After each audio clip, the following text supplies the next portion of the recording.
All right, good morning, good evening, good afternoon, ladies and gentlemen, citizens of YouTube. This is Pastor Dow. We're going to go back over here again to Ferguson, Missouri. And, of course, I like speaking truth on both sides of the fence right here. But there's a lot of things that the news media and this agenda that is out there that flies under the radar. See, most people don't understand that there is a particular order, a social order that is going on here today. And I've combed through the internet, and again, I am utterly amazed. And y'all correct me if I'm wrong. I'm utterly amazed that every time that whenever a civilian, in this case an unarmed civilian, they got shot and killed in cold blood. And of course, the allegations are he robbed a store, he had cigars, he did this, but none of that is justified killing this man in cold blood. It's just really truly not. But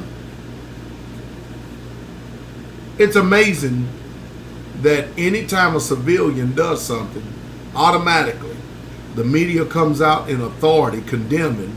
The first thing they do is they dig up anything they can, anything negative, anything that even looks remotely negative. Then anytime the police does something, the first thing that comes out is they present him as righteous. I hear he had accommodation, he's this, he's that. And it's like the police is right, the people are wrong. I told y'all over and over again, this country has literally been at war with the people for quite some time, especially ever since they introduced the federal income tax, which is extortion, legalized extortion. And it's just a sad situation what's going on. But it doesn't look like they've imposed a curfew on the people, and now the police have come out in riot gear. They have tear gas, they have batons in their hands, and they're marching towards the crowd. And I just think that the way that this thing is going, that it's going to get uglier. I don't think people mind getting thrown in jail. I think that they're really truly trying to set the precedence. Now, I'll tell you what else I see that's going on.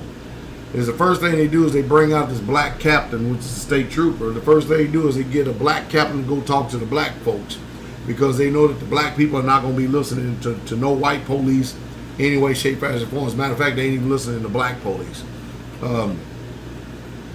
I expected this. I told y'all that all this was going to happen years ago. And this is just the beginning. This is just the beginning, because anytime something like this takes place, it just sets the precedence for the next thing to take place. And I hope that some way, somehow, that we as a nation get a grip. I'm listening and I'm watching the racist comments on both sides, and it really is just showing the ignorance in these people. But I don't see this thing dissipating or ending anytime soon, because something's going to have to be done. I notice that they're protecting the police officer because they don't want to bring him out and give him anything. But, again, I keep telling y'all, the system is only for itself. And remember, police officers are agents of the system, the government, the courts. And that's the reason why that they have no respect for us as the taxpayer, because we have, over the years, the decades, have allowed government to grow exponentially, way too big. Whenever there's small government, that's when true prosperity takes place.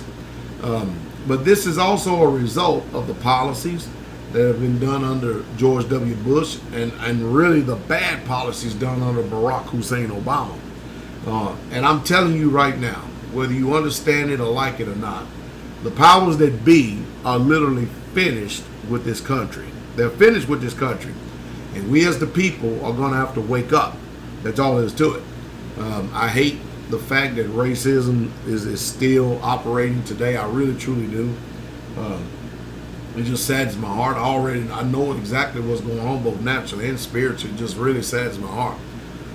I understand the police side, but I also understand the people side. So apparently, there's been a lot of injustices, a lot of abuses that are not documented by the media of this particular police department.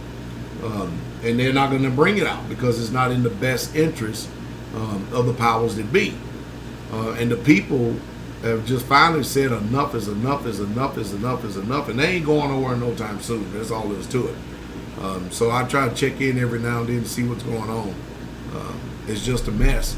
It really truly is. It's just a mess. Well, now they're trying to find out to see if there's any drugs in his system or something like that, as if that justifies the homicide, the shooting. It just doesn't.